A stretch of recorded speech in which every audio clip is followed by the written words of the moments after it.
You are watching On Demand. Please do not try to vote or enter any competition or other interactivity in this programme, as it may not count and you may still be charged.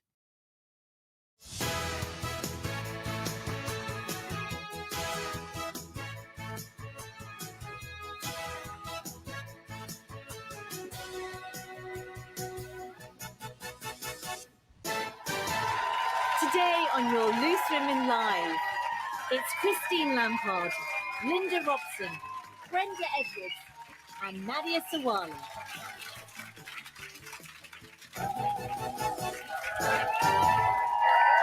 Hello and welcome to your Wednesday Loose Women Live. It's your first day with the audience, Nadia.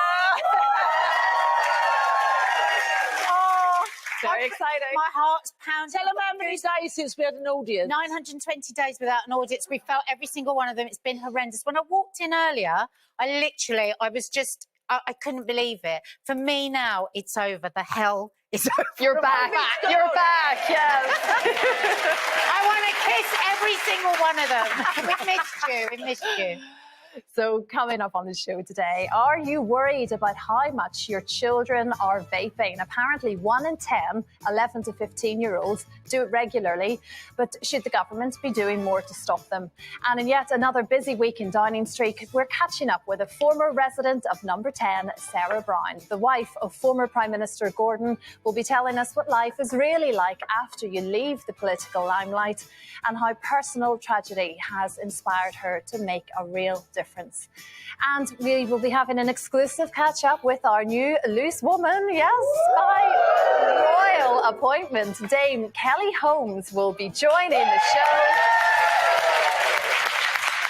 We're going to find out how she's feeling about it all a little bit later on. And as always, you can get in touch with us, let us know what you're thinking today, and get in touch on our social media pages. All the info is on your screens now. Now, last night, our new Prime Minister, Liz Truss, appointed her new cabinet, ditching people who supported her rival Rishi and instead giving jobs to loyalists like Kwasi Kwarteng, Therese Coffey, Suella Braverman and James Cleverly. And some of them are really loyal, as Liz and Therese, or Tiz, as she apparently calls her, have been friends for over 25 years, while Chancellor Kwasi Kwarteng is neighbours with the new PM. But is it such a good idea to mix business with pleasure when it comes to working with your friends? Can it be a tough one, Nadia? I get why she's doing it. Well, you want so people that you trust and you can talk to. I've stolen this from our boss, Sally. Chumocracy instead of democracy. I love it. Get all your chums in. I actually feel really depressed by it, because I think what we need with the state that we're in is the very best talent. It needs to be. I mean, I know Rishi Sunak and her have fallen out, but he's obviously an incredibly smart man. Michael Gove, these good brains, where are they? And it feels like people have been punished that weren't loyal. And I don't think it feels to me again that it's about what works for them rather than what we need for the country. And I'm a great believer. Like, I get really excited when there's a new loose woman and I know that they're talented and they chat well because it's like, oh, brilliant. That makes our show better. You don't want people that aren't good. You want the best. Yeah, but I think for me, you know, what we saw a lot towards the end of it was a lot of backstabbing and everybody having a go at everybody else. And I think if you've got your friends, then you've got that loyalty there, and you can speak to your friends and say, I want to know this. Can you give me an honest answer? And hopefully, if they've been friends for a long time, then she can get an honest answer. And I think that's important. But isn't that all right if you're running a cafe, but not really if you're running a country? Well, if I was running a cafe, I'd just have my friends and we'd have a ball. But you need the very best brains right now. She genuinely, I'm guessing, thinks that her cabinet are that. Yeah. You know, she's not going to want to... Rees-Mogg, looking after the fuel crisis. What does he know about what people are thinking or feeling or worrying or struggling about? They haven't got 50p meter, what they've got to put 50p in every time they want their electricity or whatever. But it's a strange time because things are so bad for so many people. It should be a relatively easy job to start to make shifts really quickly. You need to come in now. You know what the problems are, our NHS, our energy crisis, where our energy supply is coming from. Yeah. It's almost like there's 5 major things on a list. Yeah. If you were to write a list of things to do, that's it. Yeah. And to tackle it. And there are things that can be done straight away. The fact that we've just been stagnant with no leadership for weeks hasn't helped any of us. No. So at least now there's someone has picked up the gauntlet and said, right. Well, that's good. At least there's somebody. Well, now, right? that's how it's felt for the It past few has. weeks. It's It like, how has. can there not be a leader when we're all in this deep crisis? So, And to be fair, I'm to trying her, to be it positive. is- That's what I'm saying. And to be fair, if I'm looking to be fair, it is a terrifying time for anyone to take over the country. Who So I would suppose want you that are going to job? want those that you can really trust close to you. But I'm a great believer in choosing. Yeah. You know this, Linda, don't you? Like some actors hate other actors that are Yeah, really yeah. talented. Well, I've always thought that's weird because if you're with somebody that's really talented, everyone's going to be better. Yeah, because it makes you feel better as well. And we're really lucky because we come to work with our friends every day. Yeah. But what's more important is someone that's really good at their job. It doesn't matter if they're Exactly. friends, they need to be really good at their job. Because on Birds of a Feather, I was lucky. I worked with Pauline and Leslie for all them years, best mates. But at one point, they wanted to get rid of all the crew that we had because obviously they were earning quite a lot of money then because the series had been going on for a long time and bring new people in. And we said, no, they're good at their job. Why should you just get rid of them because you want to pay less to other people? So we made sure that the same people stayed working with us for the rest of the series. Yeah. See, good friends will stick up for each other and tell the truth. So maybe part of it is, I mean, we don't know. Are these friends that she's put in people that can tell her directly what she Well, needs that's what to I'm know? saying. I think we don't want yes people. We don't want. Can you do yes? If you can't do something, then say you can't do something. Identify that you can't do something. Let's figure out how to work around that. But I do think there is something to be said in loyalty because I just don't see there's a lot of loyalty in the past. Because as soon as something happens, my grandmother always says friends are few and far between when you get into trouble. You know who your friends are when Yeah, you're in that's trouble. Do you tell your friends straight? if Of they course, need I tell to know my friends straight, and it doesn't She always. does tell us I'm already straight. your friend, but but I do tell my friends straight because I haven't got time for I didn't do that. I didn't unusual, do though, this. For It's- friends tell no, straight. no, but that's what should happen. That's what friends should That's what do. should happen, and Yeah. I think you and Kay are like that. You two are me really and fun. Kay, we have proper like Kay rows. Adams and her are the funniest couple together, honestly. Oh my God, because it's so funny. you She's- just pull her up and she'll pull you up equally so on stuff Yeah. and tell it really straight. And sometimes I would be in your company, I go, oh, I It's a wouldn't bit have said cringe that. sometimes, isn't it? She sent me this voice note the other day and she was obviously walking. She went, all right, I've made a terrible mistake signing up for this Strictly. I don't know what I've done. I don't know why I'm trying to be something I'm not. I've got to do it. I've signed the contract. And this is on a voice note. And I thought, what does she want from me here? What does she need? What she needs from me is this. So I wrote back voice note about, right, pull yourself together. You are doing this. Do you think there's one person that's doing Strictly that isn't terrified out of their mind? What's the point of anything in life if you're not? Anyway, I went on like this. And then I got this voice note back from her and she went, right, I needed that. Thanks. And that was it. That's what she was saying. That's it. But it I does get take it. a long time, doesn't it? Of course to get it does. to that point. with My friends. mum is that person. Is she? Oh, yeah. I imagine. Because I obviously always will have my back, but equally so will tell you if she thinks you've done something wrong Absolutely. or if you can do something better. And yeah, we all need that person. Yeah. Maybe not loads of them, Yeah. just a couple. Yeah. Let's hope so, Liz. The chumocracy. Coined here. Now, more workplace gossip now, and the cast of new film Don't Worry Darling are causing a showbiz scandal, with reports the star of the film, Florence Pugh, has fallen out with the director Olivia Wilde, even snubbing her at the movie's premiere in Venice. Now, Nadia, if you haven't been following this, Nadia has. Right, So well, listen, allegedly, This is what has just happened. about the juiciest showbiz movie gossip going on at the moment. And a lot of it will be gossip. Some of it is truthful because we've seen the little snippets of film. Go away after this and have a look at it all because we haven't got time to do it all here. But the bit that we are going to do is that allegedly Olivia Wilde, who's the director of this film and also the lover of Harry Styles at the time when it was being filmed, were doing huge amounts of PDA in front of the cast and crew. What's it called? Public affection. Yeah, kissing and so. So this would be incredibly difficult in any workplace. But if, as Florence Pugh and Harry Styles were supposed to be having an affair in this movie, it's very difficult if you're doing that and then you're going off and having snogs with the director. So it got us thinking and chatting this morning, didn't it, about whether we would accept that.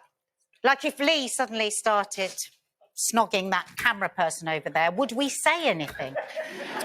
I think it all depends on if they're in a relationship and you know that the person they're in the relationship with, then I would say something. I'd say that's not really a nice thing to do because you've got a partner or whatever. Then No, if they're not in a relationship, if they're not too timing anyone, Okay. they're just showing their affection. I still don't like it in public. No. You know, like I've been out with my kids and my grandchildren, and you'd be someone at the bus stop practically snogging and practically having sex at the bus stop, and it's just like, excuse me, the kids are here. Would you mind waiting till you get yourself a room, love? That's exactly what I would imagine she would say, wouldn't it? Excuse me, get a room. What about you? I personally think in a business workplace, business means business, and there's no room for people kissing if you're working together. You know, you might have a little hand hold and things like that, but I think that it shows the wrong thing for other colleagues, and it opens up your business place and your workplace for colleagues to think that you're having special preference or special privileges or whatever. So if it's a zero tolerance, then what you do outside is your business, but just don't show me in front. And I think that's kind of like. When Mark was directing a show that I was presenting, and it was called Perfect Partner. You were this couple? We were this couple, but we just used to go. Like that. We looked like we had a twitch, but actually it was like meet around the back, see you in the corridor, like this.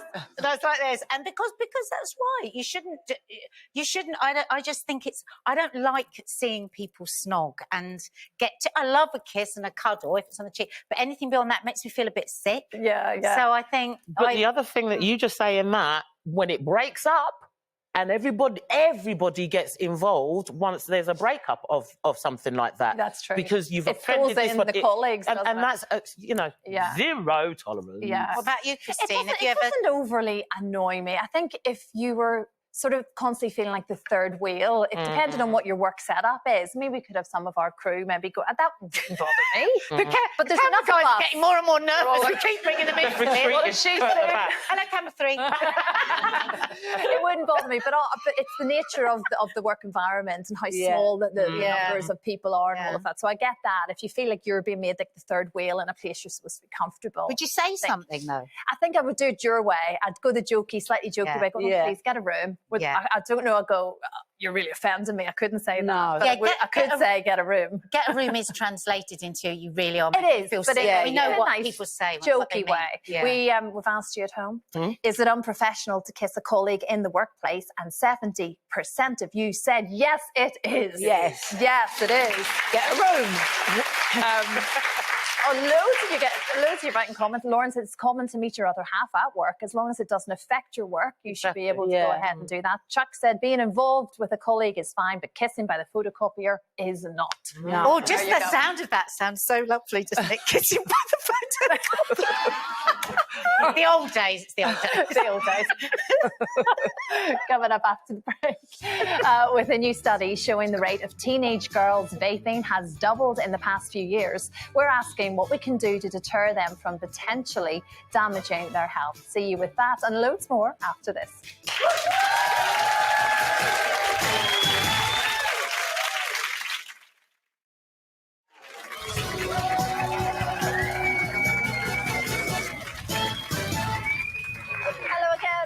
Welcome back. Now, just before the break, we were talking about workplace romances and PDAs and if they make you feel uncomfortable. Where do you meet someone in the workplace? Well, the conversation continued during the break, folks. We had a good old chinwag. We did. Nadia has come up with a list. Well, I think there are inherently sexy words within the workplace. I think photocopier, water fountain, smoking area. Because years ago when I used to work in an office, those were the place, like you'd see like a fit boy go over to the water fountain and you'd suddenly be dying of thirst. You know, they'd go downstairs to have a fag and you needed a fag more than anything. So that's my advice in dating and finding someone in the office. Well, actually, the biggest place our audience come up with were the toilets. Just a place where all our heads are at. As Lee said, that's the tone of our audience today. Right, still to come, we're very excited to talk to our newest loose woman. Yes, we're going to be chatting to Dame Kelly Holmes at 1 o'clock to find out why she has decided to join the family. And Sarah Brown will be here as well, talking about the very personal reason behind her charity work. First, though, it's competition time, and there is a life-changing £100,000 up for grabs, and Craig Doyle has all the details. Hiya, ladies. Little sausage, big sausage. Hard to know. When is too much just simply too much? I'm doing a bit of shopping. Not from me, though. I'm in the food warehouse by Iceland, just outside Belfast. And we're just spreading a bit of love, a bit of feel-good. We're paying for people's shopping, and it's a real joy. We're also telling you about a brilliant competition, your chance to win £100,000 in tax-free cash. That's a lot of jumbo sausages. Sorry, all. Hello, everyone. I'd like to pay for your shopping. And your hospital stay after that mild heart attack. Yes, I'd like to pay for all your shopping. We want you to win as well, and you can win big. £100,000 up for grabs. This is how you get involved. Put that back. No one should eat pickled eggs. For your chance to win, text cash to 81119. Text costs £2 plus one standard network rate message. Go to the website. Entries cost £2. Call 09 068 78 1119. Calls cost £2 plus your network access charge. Or post your name and phone number to DY36 PO Box 7558 Derby DE1 0NQ. Entrance must be 18 or over. Lines close on Friday, the 21st of October at 3 p.m. The very best of luck. Thank you, Craig. Now, a new study has come out showing nearly 1 in 10 11 to 15-year-olds now vape regularly or occasionally, with that going up to 1 in 5 for girls of the same age. Now, it's obviously cause for concern, with the leading paediatrician saying more needs to be done to dissuade children from taking it up, criticising the bright packaging, the exotic flavours and the attractive names used by vaping companies. And I know it's something we've discussed, Nadia, it's something that you would talk about at home as well. Yeah. And it's there, and it's something a lot of our young people are very casually doing. Yeah. Well, as you know, my children were homeschooled for years, for 6.5 years, and my youngest went back to school last year, and so that's when I really started to learn about vaping. I think 1 in 10, that's a really hopeful number from what I hear, because I've really open conversations with my kids about this, and it seems to me that almost everyone they know is almost everyone they know is vaping. And it's just become really accepted. And I really am cross with these companies. It's a bit like Alco Pops. Why do they need to be loads of different flavours? Why aren't they in a black and white box and taste disgusting? They don't need to taste lovely. And I think some parents have fallen into the trap of thinking, wow, this is really good, I've given up smoking, and then vaping in front of their kids in a way that they wouldn't if they were smoking. I mean, I know some friends of mine, you know, my friend, she'll always say to us, oh, will you stop that vaping because she hates the click? And he says, well, it's better than smoking. And the thing is that's a message that's got through to kids, I think. And the problem is, yes, if you use vaping in the way that it's supposed to, it's tiny amounts of nicotine. But from what my girls tell me, these kids are vaping huge amounts of these bars, which actually add up to a lot of nicotine. What's actually in these? It's nicotine, isn't it? You've got it, haven't you, Christine? Yeah, well, vapes? I'm guessing there can be different things depending on the brands, but typically there's nicotine in there, which is obviously the addictive aspect of it. There's various vegetable glycerine and glycol and all sorts of different flavourings. So, and I'm guessing there's various acids in some of them as well. So these are depends on the developing brand. lungs. Yes. These are exactly. So we don't know what. And it's potentially, I guess, like the new form of cigarette. Everyone did cigarettes when they first came out. And here we are all these years later going, what on earth were we all thinking? And it actually is quite sweet, because from what my girls say, it's quite childlike how it starts, because I don't know if you'd had this when you started smoking, but I just wanted to blow a ring. I just wanted to blow a smoke ring when I was buying bags. I was brilliant at that. Yeah. Were you? Yeah, still brilliant. do it? Yeah. That's very attractive, Linda. But with the vaping, this is how it starts. So you can imagine how much of that you can smoke just trying to get the perfect ring. And then, of course, it becomes addictive. And it hasn't been around for a long time, has it? It's Probably about 7 or 8 years, is it? So they've and not it was really designed tested to get it you as much. off smoking. Well, that's what I was going to say. Yeah. It's like the whole thing of vaping was supposed to be to wean off of the smoking. I'm quite frightened about the fact that it says 11-year-olds. You know, if I saw an 11-year-old with a cigarette out, that I probably would walk up to that 11-year-old, take it out of their mouth and stamp on it and have a little... No, because... No, but you think that's good. But you think that it's illegal, you know, and what's going on with the shops that are selling these? Where's the regulation? And as you say, all the different flavours and things, people think it's cool, kids think it's cool, Well, so because it's like it's not affecting them. But then we always find out later on in years to come how it's affected somebody. Because on cigarette packets, you see all them disgusting pictures of people with lung cancer or heart disease or anything, but not on these vaping things. You don't see any of that, do you? And yet there are stories out there, and there are pictures of kids in intensive care with lung damage. So, you know, it is a dangerous thing. I agree with you about the flavours. But are we just sounding suddenly now like the grown-ups and the adults? Because every teenage generation, no matter when we were teenagers, there was always something, wasn't there? I remember you talk about the Alco Pop thing. I remember Cinzano and Bianco and lemonade. Oh my God. Well, who could get that out after two of those? What did you just say? Cinzano, Bianco and lemonade. We'd pour 1 bottle of Cinzano, 1 bottle of lemonade, and then a bottle of orange juice into a bucket, and then we'd all drink. That would be our punch. Wow. Nadia, we're seeing another side to you today for many different reasons. This side's always been there, Christy. But it is true, isn't it? You know, at my time, it was Alco Pops. I remember all of those sort of various, as we were talking earlier, all of those were there, and it was the sort of naughty, semi-grown-up thing to do. And I'm guessing, you know, my parents and everybody else thought, oh, how ridiculous and how bad for you. But there's always something. It's that kind of crazy rite of passage, which whether it's bad or good, you don't think about it when you're. I've replaced smoking with nicotine replacement, which is this. It's a Nicorette nasal spray, and I give a little squirt.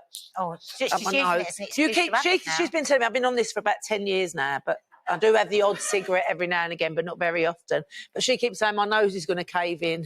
That is way too long. Like, my eyes are smarting from that. And you've even had a go I've of been it, telling haven't you you? off for a long time, because that's only supposed to be used again for a couple of weeks. She's been having it for 10 10 years. years. Not I even advised. bought it in the jungle with me. It's not normal. That is not normal, Linda. Your kids moan to you about They it. do It's moan like you about it all said, the it's a time. bit like you think, well, it's better than smoking, and that's what a lot of people are doing now with vaping. Certainly, I guess the older generation. But there's another statistic out to say that we're talking about that 11 to 15-year-olds, but more children aged 11 to 15 than ever are drinking alcohol at home with their parents. No. Which is an interesting thing. I mean, I would never have been allowed or invited to do that when I was No one younger. ever drunk at home, did No, they? not When like growing, when we were My growing mum up. did. No. Oh, did they? Yeah. She liked Beaujolais. I used to think that people that were drinking wine at home were really posh.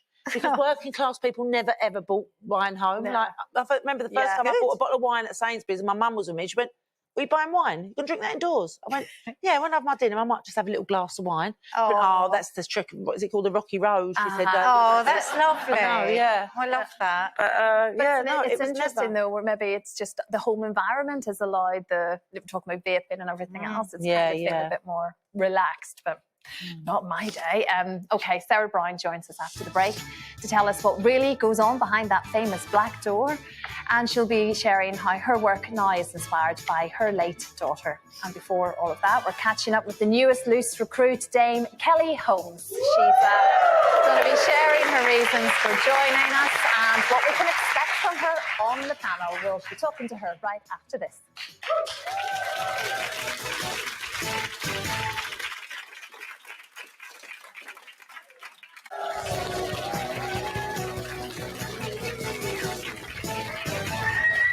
Welcome back to your Wednesday Loose Women Live. Joining me, Christine Lampard. It's Linda Robson, Brenda Edwards and Nadia Sawala. Still to come today, with one cafe chain ditching saucers to save on washing up, we're starting a campaign to save our saucers.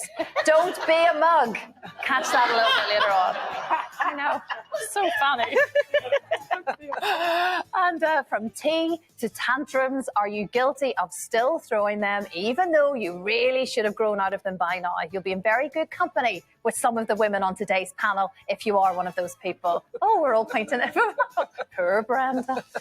No. Now, you might have seen the news that we have a new loose woman joining our ranks. She is making her loose debut on Monday's show, but she's joining us now for a very quick catch-up. Please welcome Dame Kelly Holmes.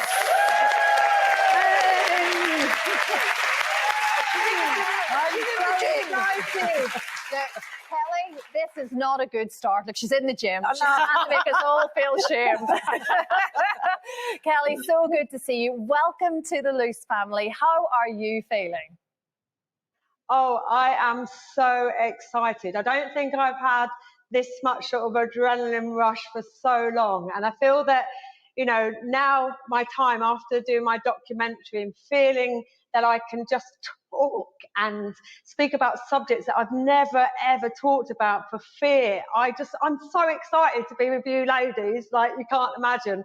Oh, we're so excited to have you. Yeah. But you were a bit nervous, weren't you? Because you rang me probably about a week and a half ago and said, can we meet up for lunch? Which we did. And I talked you through it all. Said we have our meetings and then we're going to makeup, then we're going to wardrobe, and we talk about what we're going to talk about and everything. And then you felt more relaxed, didn't you? She's the milk monitor too. No, I really am. You know, I mean, I'm so interested in so many subjects, but I've never kind of explored it. When I listen to you ladies, I think, oh, yeah, I've got a little opinion on that, or maybe experience on the subject. And also, ladies, be careful though. I'm going to be the whirlwind on the show. I'm teaching you a TikTok that I'm learning at the moment, because I don't do aging, ladies. I'm refusing to get old. So I'm going to be teaching you, get moving, get active. So be ready. I'm teaching you a TikTok when I come on. Could you get me to do a decent press up? Just one, that would be lovely. Also, I know what you're like because I've seen you on a night out. So, Kelly, I just want to say personally, thank you for coming and supporting Jamal's birthday cook-up the other day. I know it was very, very brief, but when I saw you with the ladies, I was so excited, and it was like, hi, bye. And I apologise for that, but obviously there was a lot going on that day, but thank you.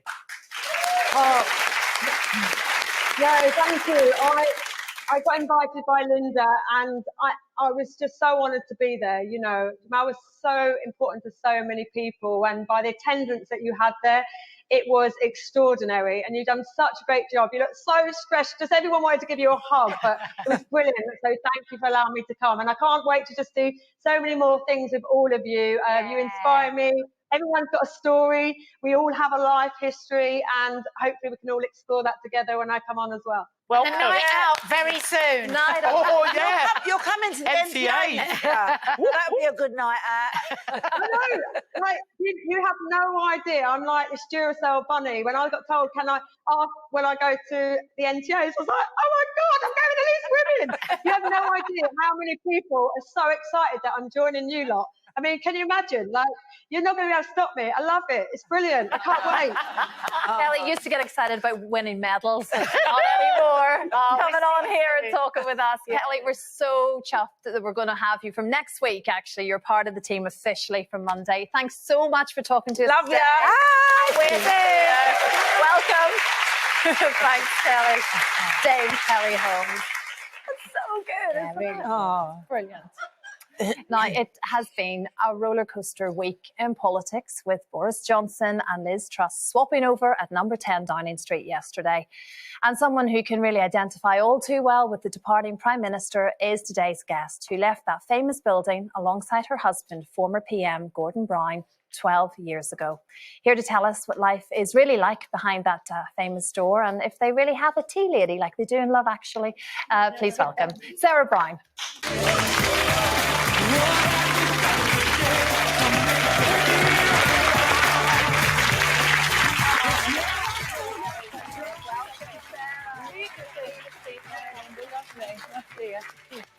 Well, Sarah, it's so Get great. myself in a perch. Hi, I everyone. know, So nice to have an exciting audience. It is, and it does. It makes such a difference.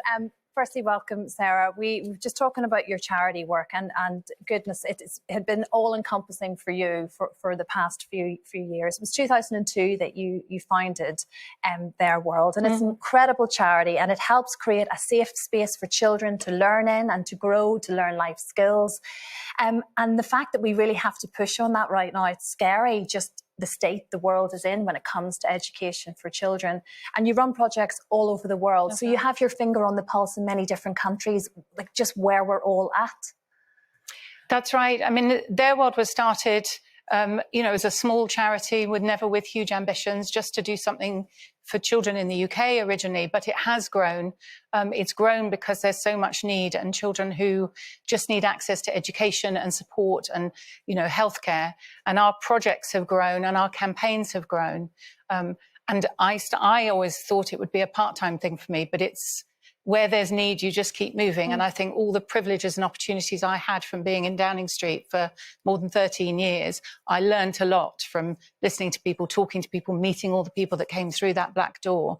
And I just feel I need to use what I know of how to create big change where it's needed, but working with everyone who can support those campaigns Just to how make that happen. serious is the problem here in the UK? Well, I mean, we're facing rising levels of child poverty here in the UK, and we've also had massive disruptions to education through the COVID time. So I know there are all sorts of charities and community organisations who are doing amazing work, but it can't just be left to them to do that and to carry that. So I know we're all eyes on a new government to say, right, let's get education back working at all levels from the early years all the way up to the top. But also, let's not turn our backs on the poorest around the world. We're facing difficulties here, but we also need to. We're a proud country, and we've always played a role in the world, and we have a responsibility also to do our bit and share. And there's an education gap there for millions of children around the world where they get no chance at all. Mm-hmm. And there's some great statistics that here about what it actually means for a person to have an education, like 50% more likely to be immunised, their children are 50. That's right. A woman's earnings can increase by 12% just with a year's education. For each year a woman gets a chance to go to school. What would you say to people that say, oh, we've got enough problems, why would I have to think about education in other countries? I think we absolutely have to look at what's on our own doorstep, but I think we're all able, each of us in our own lives, and we can certainly call on our government to do that too, to play our part. Britain's played a big role around the world. It's got responsibilities for the role that it's played as well, and it certainly shouldn't be, I don't think anyone would want us to turn our backs on those most vulnerable, most marginalised children who get no chance. Absolutely. Absolutely. Do you have real hope that we can? Because I feel often that our education system here is so broken. Sometimes I feel really hopeless when I talk to young people and about their individual schools. Do you think there is real hope that there can be change? I think the wonderful thing about education is we know how to do it. There's no rocket science in it. Yeah. There's an appetite for children to learn. There's teachers who know how to teach. We need to make sure the resources are there. I'm backing a big global campaign at the moment, the Let Me Learn campaign, where we're asking for the support at the United Nations meeting that comes up in just a couple of weeks to say, come on, world leaders, all get together. This is a global education crisis. There's a catastrophe coming up. And I think if we can't get behind and support our young people and how they learn, all the way through, the tiniest little ones, all the way through for the skills they need, as young adults, then we're really facing a difficulty ourselves. We want to address climate change. We want to address healthcare. How are we going to do it? Yeah. We need educated young people coming through, not just here in this country, but around the world, Yeah. Sarah, you also started research into premature babies because you and Gordon unfortunately lost your daughter Jennifer, who was born at 33 weeks. Can you tell us a little bit more about that?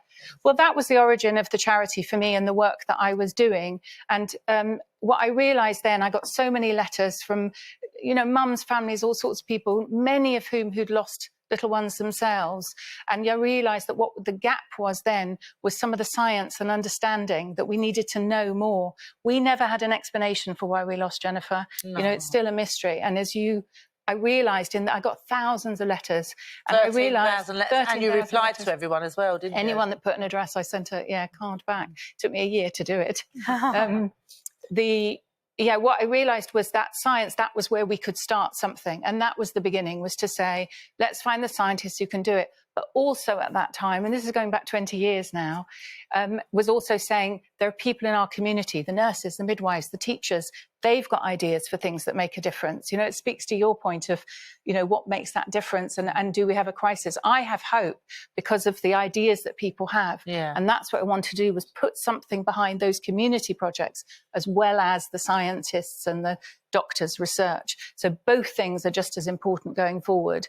And, you know, when I look at what the outcomes are 20 years on, we've made some big differences there, and some good outcomes. Well, It must have been breakthroughs. grueling to read 13,000 letters, but also was that the impetus as well to do? Is that where the impetus? Certainly, yeah. If something had just happened to you, I mean, you know this. You have people reach out, and you realise what else is I'm going still on in the replying. world. That's really impressive. You replied in a year. I'm still trying to reply. But people will want to hear from you. I still meet people who tell me they've got the card that I sent them those years ago. It will mean so much. Yeah. You know? Mm-hmm. It's worth it. Keep going. But it's what the community do and what they can give back, but also what we turn around and call on government to do. None of us can do it individually, but it was hearing from those people that comfort that it offers is also that it tells you you're not alone, but also if you want to do something, it can impact on a lot of people. So, Was there significant medical breakthroughs, as you say? The charity came about discovering the optimum level of oxygen for babies and incubators, which I think it's so incredible. Didn't think that, but of course how crucial that is, and that comes from studies, and which is I didn't realise that Stevie Wonder actually lost his sight because he was given too much oxygen. It's heartbreaking, really. But you know, we have all the beauty and wonder of Stevie Wonder. Yeah. But he was born prematurely, and baby's eyesight is one of the last things to develop. So quite often eyesight is quite an issue for premature babies. And a lot of our studies still centre around, last bits of brain development, eyesight, hearing. And he lost his eyesight, prematurity of retinopathy of prematurity, it's called. And it was in the incubator. At that time, they just thought you just needed to add oxygen. They didn't know you needed to be so careful with the levels. Wow. But now that whole world has changed now. Anyone who goes to special care baby unit will know what an extraordinary people are there, but also the equipment that's there. Yeah. Incredible work. So thank you so much. It really has been a pleasure to talk about all of the work that you've been doing and continue to do. And let's hope we get some answers from these world leaders on the 19th of September. I think this big summit Absolutely. is. Thank you very much, ladies and gentlemen. Sarah Brown.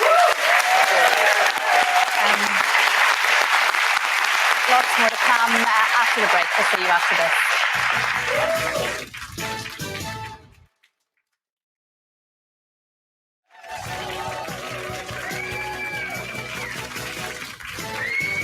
Welcome back. We are talking tantrums in just a minute. First, though, competition time, and there's £100,000 up for grabs, and Craig Doyle has all the details. Hi guys, you're interrupting my shopping, but don't worry about it. It's not for me. I'm just helping a new friend out. We're in the food warehouse by Iceland, just outside Belfast. And it's been really sweet, actually. We've been paying for people shopping, just hanging around, kind of scaring them. Met someone earlier, Joel, I'm going to introduce you to now. And Joel works for a local food bank, and they are having hard times at the moment. Joel, good to see you. I'm delighted we can help you out. How tough are things out there at the moment? Really bad. A lot of people are really struggling to make ends meet, and really need to get the essentials and things in, It's heat or eat. And it's all going to the food bank. This is all going to the food bank at Abbots Cross Presbyterian Church. Let's do this for you. I'll lock that on there, Joel. Okay, to remind you though, £100,000 in tax-free cash. In this current climate, that is absolutely life-changing. This is how you get involved.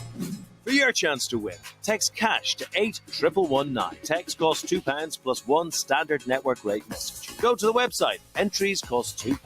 Call 09068 78 119. Calls cost £2 plus your network access charge. Or post your name and phone number to DY36 PO Box 7558 Derby DE1 0NQ. Entrance must be 18 or over. Lines close on Friday, the 21st of October at 3 p.m. The very best of luck. Thank you very much, Craig. Now, if you are a saucer lover, this story might really mug you off because Marks and Spencer's, yes, saucer cup. Marks and Spencer's have decided to ditch saucers in their cafes because washing a single mug rather than two separate items is much more water efficient. Now, I understand that. I get that everyone's trying to pull back and everything else.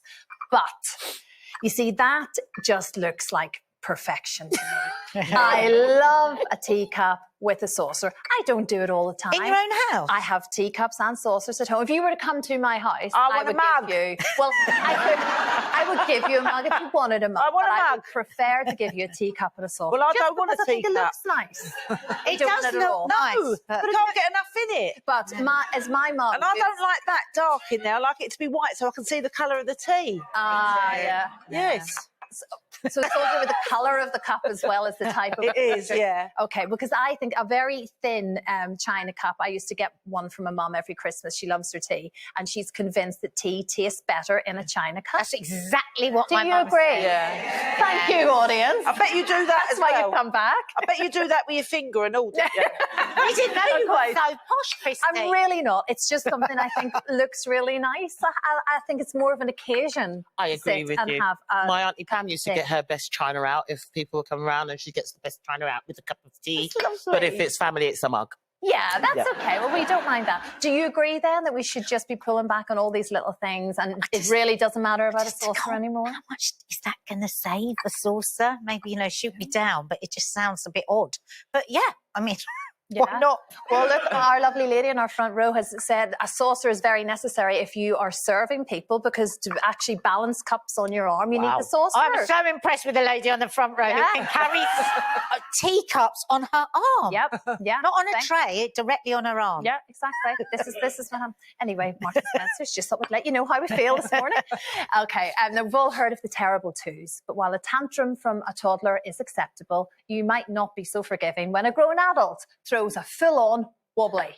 One woman has admitted to doing just that in the supermarket and even resorted to stomping her feet when she couldn't find the product she wanted. Oh, how annoying. Anyway, Brenda, would you ever act like that? No, don't come to me first. Don't listen to Linda. I don't throw tantrums. I know you I just say it and that's it.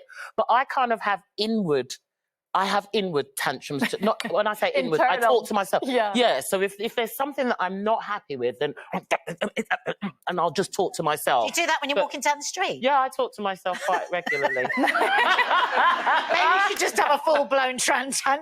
Yeah, Maybe you should just get some friends.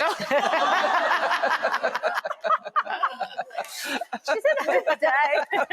It's all right, Linda. Brenda, I do that as well. In fact, I was talking to myself in the car and I had my two little ones in the back. Didn't realise I was doing it. And my little girl went, Mummy, who are you talking to? Was I?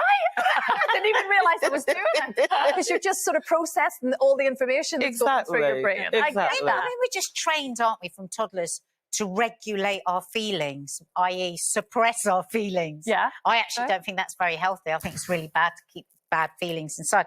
So, I mean, I don't have tantrums out of the house, but I do in the house. Mark and I have humdingers. And the other day we were having this massive row and I kind of moved him into the other side of the house because Kiki was still asleep whilst we were still full tantruming.